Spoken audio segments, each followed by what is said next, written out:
Puncak Hari Ulang Tahun Kota Makassar ke-414 digelar di Anjungan Pantai Losari, Makassar. Sejumlah pertunjukan juga digelar dari tari-tarian daerah hingga atraksi water dance show oleh petugas Damkar Kota Makassar.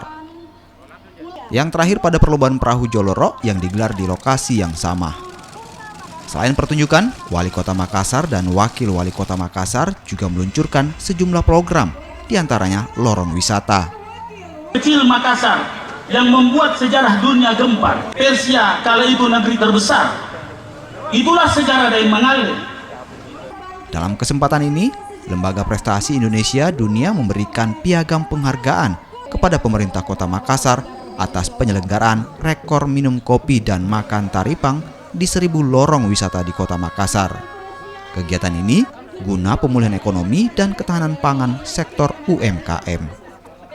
Arif Diutana, Kompas TV.